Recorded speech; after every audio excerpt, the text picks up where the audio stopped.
ആരവങ്ങളുമില്ല, ആളനക്കവുമില്ല. എല്ലാം ഒഴിഞ്ഞ് AKG centre. എന്തൊക്കെയായിരുന്നു പോയ ദിവസങ്ങളിൽ. മലപ്പുറം കത്തി, മെഷീൻ, കണ്ണ്, എന്നിട്ടിപ്പോൾ പവനായി, ഒടുവിൽ ശവമായി. ആളും മാരവുമില്ല. തലസ്ഥാനത്താണെങ്കിൽ BJPയുടെ ആഹ്ലാദ പ്രകടനം. മാത്രമല്ല, കഴിഞ്ഞ ദിവസം AKG സെന്ററിന്റെ മുന്നിലും ആഹ്ലാദ പ്രകടനം BJP നടത്തി. ഏതായാലും കാൽനൂറ്റാണ്ട് ഇടതുപക്ഷ ഭരണം. പലയിടത്തും LDFന് വട്ടപൂജ്യം. വലിയ ഒറ്റക്കക്ഷിയായി BJP മാറുന്നു. പുത്തൂരിലും LDF വട്ടപൂജ്യം, വലിയ ഒറ്റക്കക്ഷിയായി BJP. തലസ്ഥാനത്തും BJP. 5 വർഷം വിവാദകാലം. മുന്നറിയിപ്പുകൾ അവഗണിച്ചു. നേതാക്കൾ ചിറകിലൊതുക്കി. CPMലെ ചിലരെയൊക്കെ സംരക്ഷിച്ചു. ഒടുവിൽ ഭരണം BJP അങ്ങ് കൊണ്ടുപോയി. ആര്യയ്ക്ക് തന്നേക്കാൾ താഴ്ന്നവരോട് പുച്ഛമെന്നും കോക്കസാക്കി സ്വന്തം ഓഫീസ് മാറ്റിയെന്നും കഴിഞ്ഞ ദിവസമാണ് ഗായത്രി ബാബു പോസ്റ്റ് ഇട്ടത്. ഫേസ്ബുക്ക് പോസ്റ്റ് തൽക്കാലം പിൻവലിച്ചെങ്കിലും അതുയർത്തുന്ന ചോദ്യങ്ങൾ നിരവധിയാണ്. കോഴിക്കോട് മേയർ സ്ഥാനത്തേക്ക് കോൺഗ്രസ് മത്സരിക്കും. CPMുമായി സഹകരിക്കില്ല. BJPയുടെ പിന്തുണ വേണ്ട എന്നാണ് തൽക്കാലം തീരുമാനം. തിരുവനന്തപുരത്താണെങ്കിൽ മേയർ സ്ഥാനത്തേക്ക് VV Rajesh, Sreelekha deputy mayor, വട്ടിയൂർക്കാവിൽ സ്ഥാനാർത്ഥിയായേക്കും. അങ്ങനെ നിരവധി ചിത്രങ്ങളുമുണ്ട്. അവിടെ കൊണ്ട് തീർന്നില്ല. CPM ഗാന്ധി പ്രതിമ തകർത്തത് ആരെ സന്തോഷിപ്പിക്കാൻ? മുഖ്യമന്ത്രി അണികളെ നിയന്ത്രിക്കണം, ഗുരുതര പ്രത്യാഘാതം ഉണ്ടാകുമെന്നുള്ള മുന്നറിയിപ്പ് പ്രതിപക്ഷം നൽകിയിട്ടുമുണ്ട്.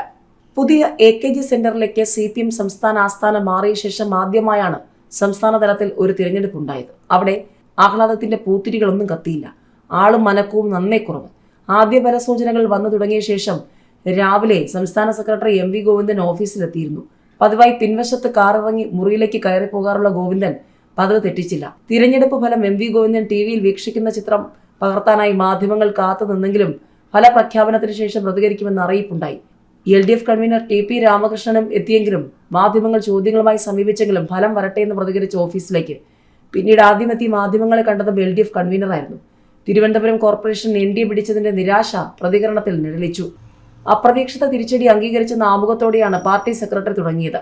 എന്നാൽ 2010 തിരിച്ചടിയുടെ അത്രയും വലുതല്ല നേരിട്ടതെന്നും അത്രയും തിരിച്ചടി ഉണ്ടായിട്ടും 2011 നിയമസഭാ തെരഞ്ഞെടുപ്പിൽ 68 സീറ്റ് പിടിച്ചല്ലോ എന്നും സ്ഥാപിക്കാൻ ശ്രമിച്ചു. എന്നാൽ ശരീരഭാഷയിലാകെ നിരാശ നിഴലിച്ചിരുന്നു. നിലമ്പൂർ ഉപതെരഞ്ഞെടുപ്പ് മാത്രമാണ് പുതിയ AKG സെന്ററിലിരുന്ന് ഇതിനു മുൻപ് CPM നേരിട്ടത്. കാൽനൂറ്റാണ്ട് ഇടതുപക്ഷം ഭരിച്ച അട്ടപ്പാടിയിലെ പുതൂർ പഞ്ചായത്തിൽ LDFന് ഒരു സീറ്റ് പോലും നേടാനായില്ല. ആകെയുള്ള 14 വാർഡുകളിൽ 7 വീതം സീറ്റുകളിൽ CPMും CPIയും മത്സരിച്ചെങ്കിലും എവിടെയും ജയിക്കാനായില്ല. പല വാർഡുകളിലും LDF സ്ഥാനാർത്ഥികൾ 3ാം സ്ഥാനത്തായി. അട്ടിമറിയിലൂടെ BJPയുടെ ഭരണം പിടിച്ചു. 9 സീറ്റുകൾ നേടിയാണ് BJP ഏറ്റവും വലിയ ഒറ്റ കക്ഷിയായത്.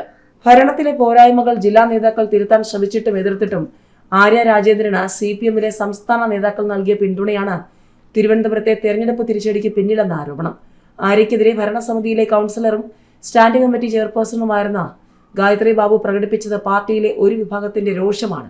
മേയർ ഓഫീസുമായി ബന്ധപ്പെട്ട കോക്കസിൽ CPMലെ കൗൺസിലർമാർക്കടക്കം എതിർപ്പുണ്ടായിരുന്നു. ആര്യയ്ക്കെതിരെ സമൂഹ മാധ്യമങ്ങളിലെ CPM പ്രൊഫൈലുകളിലടക്കം നിറയുന്നതും ട്രോൾ മഴയാണ്. ഭരണകാലയളവിൽ ആര്യ ഉണ്ടാക്കിയ വിവാദങ്ങളിലെല്ലാം സംരക്ഷിക്കാൻ രംഗത്തെത്തിയത് സംസ്ഥാന സെക്രട്ടറി MV ഗോവിന്ദനും മന്ത്രി മുഹമ്മദ് റിയാസുമായിരുന്നുവെന്ന് ആര്യ എതിർക്കുന്ന CPMലെ ഒരു വിഭാഗം ചൂണ്ടിക്കാട്ടുന്നു. രാജ്യസഭാ MPയും DYFI അഖിലേന്ത്യാ നേതാവുമായ A റഹീമായിരുന്നു ആര്യയെ പിന്തുണച്ചിരുന്ന മറ്റൊരാൾ. ജില്ലയിലെ DYFI SFI നേതാക്കൾ ആര്യയ്ക്കെതിരെ ശബ്ദിക്കാത്തത് റഹീമിനെ പേടിച്ചാണെന്നും ആര്യ എതിർക്കുന്നവർ പറയുന്നു. പല ജില്ലാ കമ്മിറ്റി യോഗങ്ങളിലും ആര്യയ്ക്കെതിരെ രൂക്ഷ വിമർശനം ഉയർന്നെങ്കിലും നേതാക്കൾ ചിറകിലൊതുക്കി സംരക്ഷിച്ചു. കോഴിക്കോട് കോർപ്പറേഷനിൽ മേയർ സ്ഥാനത്തേക്ക് കോൺഗ്രസ് മത്സരിക്കുമെന്ന് DCC പ്രസിഡന്റ് K പ്രവീൺകുമാർ. കമ്മ്യൂണിസ്റ്റുകാർ അഴിമതിക്കാരാണെന്ന് പൊതുസമൂഹത്തിന് തിരിച്ചറിവുണ്ടായി എന്നതിനാലാണ് LDF ഇത്ര വലിയ പരാജയം നേരിട്ടത്. CPMന്റെ അഴിമതി തുറന്നു കാട്ടിയതുകൊണ്ടാണ് കോർപ്പറേഷനിൽ UDF മുന്നേറ്റമുണ്ടായത്. അവരുമായി കൂട്ടുകെട്ടിനില്ലെന്ന് വാർത്താ സമ്മേളനത്തിൽ നേതാക്കൾ വ്യക്തമാക്കി. സംസ്ഥാനത്ത് ആദ്യമായി ഒരു കോർപ്പറേഷന്റെ ഭരണം നേടിയ BJP തിരുവനന്തപുരത്ത് ആര് മേയറാക്കുമെന്നതിൽ ആകാംക്ഷ. സംസ്ഥാന സെക്രട്ടറി VV രാജേഷ്, മുൻ DGPR ശ്രീലേഖ എന്നിവരുടെ പേരുകളാണ് സജീവ പരിഗണനയിലുള്ളത്. സംസ്ഥാന നേതൃത്വത്തിന്റെ തീരുമാനം VV രാജേഷിന് അനുകൂലമാണെന്നാണ് വിവരം. കേന്ദ്ര തീരുമാനത്തിന്റെ അടിസ്ഥാനത്തിലായിരിക്കും അന്തിമ പ്രഖ്യാപനം. തിരുവനന്തപുരം കോർപ്പറേഷനിൽ കൊടുങ്ങാനൂർ വാർഡിൽ നിന്നാണ് VV രാജേഷ് വിജയിച്ചത്. രാജേഷിനെ മേയറാക്കാൻ തീരുമാനിച്ചാൽ R ശ്രീലേഖ ഡെപ്യൂട്ടി മേയറാകുമെന്നാണ് വിവരം. നിലവിൽ ഡെപ്യൂട്ടി മേയർ സ്ഥാനത്തേക്ക് പരിഗണിക്കുകയും പിന്നീട് R ശ്രീലേഖയെ നിയമസഭാ തെരഞ്ഞെടുപ്പിൽ വട്ടിയൂർക്കാവിൽ സ്ഥാനാർത്ഥിയാക്കുമെന്നും റിപ്പോർട്ടുകളുണ്ട്. മേയർ പദവിയില്ലെങ്കിലും സന്തുഷ്ടയാണെന്നായിരുന്നു R ശ്രീലേഖയുടെ ആദ്യ പ്രതികരണം. സാധാരണ കൗൺസിലറായി തുടരും. വിജയം വലിയ അംഗീകാരമാണെന്നും ശ്രീലേഖ പറഞ്ഞിരുന്നു.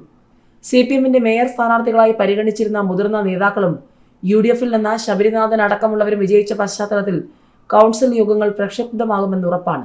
ഈ സാഹചര്യത്തിൽ രാഷ്ട്രീയമായി എതിരാളികളെ നേരിടാൻ ശ്രീലങ്കയ്ക്ക് പരിമിതികളുണ്ടെന്നാണ് വിലയിരുത്തൽ. കോർപ്പറേഷനിൽ ആകെയുള്ള 101 വാർഡുകളിൽ 50 സീറ്റുകൾ നേടിയാണ് BJPയുടെ നേതൃത്വത്തിലുള്ള NDA ഭരണം ഉറപ്പിച്ചിരിക്കുന്നത്.